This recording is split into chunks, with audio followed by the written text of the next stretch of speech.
Okay, this is going to be the 2025 Genesis GV80 engine air filter and cabin air filter replacement video. This is the OEM part number for the engine air filter. You need two of them. I believe both of them are turboed. And this is the OEM part number for the cabin air filter.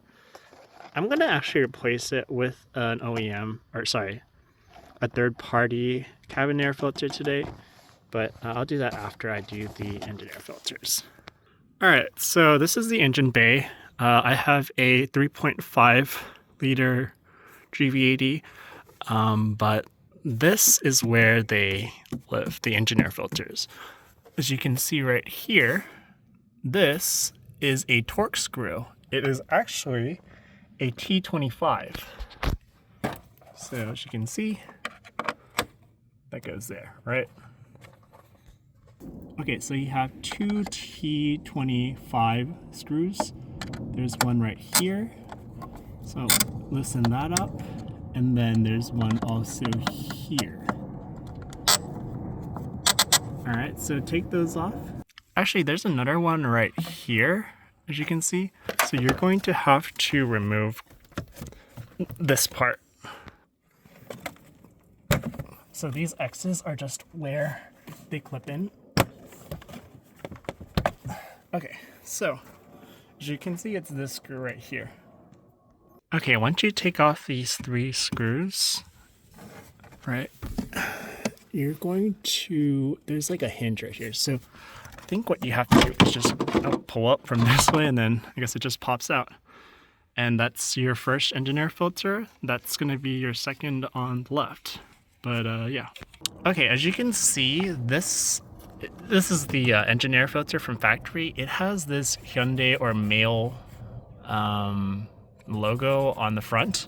Now, if you look at the replacement engine air filter, that's only on one side. And it seems like there's a right way to do this and a wrong way to do this. So I guess put the Mahle logo facing up. And then, yeah. All right, so to remove this, I'm going to use my spudger and undo that clip and kind of pull it out like that. So mine doesn't look that dirty, but yeah, this is about 5,000 miles worth. So yeah, I'm just going to pop it back in. Okay, what I was talking about, there's only one way. I just noticed that there's only one clip part, so I assume somebody's not going to mess up and do it like this because there's nothing to clip on right here. So yeah, anyways. So I'm going to kind of push it in like, I guess, this bottom part first, and then clip this in. Pulling this way, and that's good to go. Alright, if you're curious what this part number is, it's 28114 T6C79. Anyways, you're just gonna, since it has this, pop that in that way first.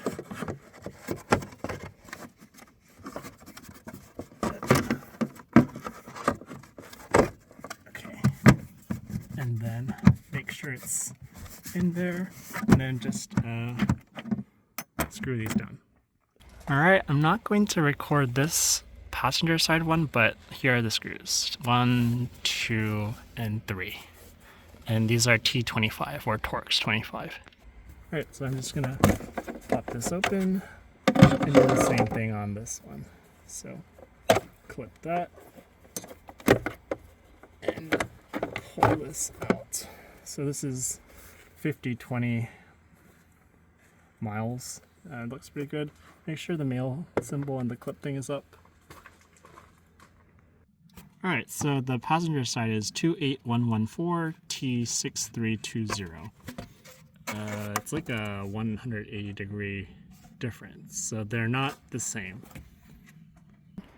Alright, I screwed in both of these, so I'm going to reattach this foam part. And I'm going to line up the screws first. Okay.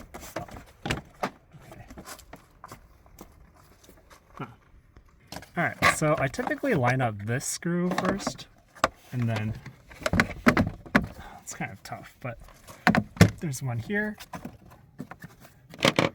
there's one here, and there's one here. Okay, so there's 3. Alright, I already have a cabin air filter video, but I'll just show you this quickly. You're going to want to pinch this screw and then pop this out. Alright, so I'm going to push on this with plastic tweezers so I don't mess up the plastic clip. Pull this out, and then you see these little clips turn those counterclockwise. Wow. And then this one is also counterclockwise. And then, alright, then you're going to pull this out while pushing this glove box in a little bit, and these should pop out. Okay, and once that pops out, you will see your glove box. And in your glove box, there's like this little clip right here that you squeeze right here. And then there's a hinge right here. So pop this out, and that is your cabin air filter. Airflow should be pointing downwards. Pull this out. This is 5,040 miles, so it's not super dirty, but then you replace it. Alright, make sure the airflow is pointing down. This is the Wix filter. I'll make sure it's long this way. I mean, I guess you could do it this way, but yeah. It probably wouldn't fit because it kind of comes all the way out to here. So this airflow is going down, and make sure to clip this in here like that, and that goes here. Make that clipping sound, and then just close everything back up. Ready, set, go. Oh. All right, so you're gonna turn these clockwise now, and then on this side, same thing. Turn it clockwise so it locks. So now it just stops, and then you are going to put this part right here and clip that in to this. Alright, maybe you want to pull it all the way out first, and then do that. So basically you changed your cabin air filter and your engine air filter.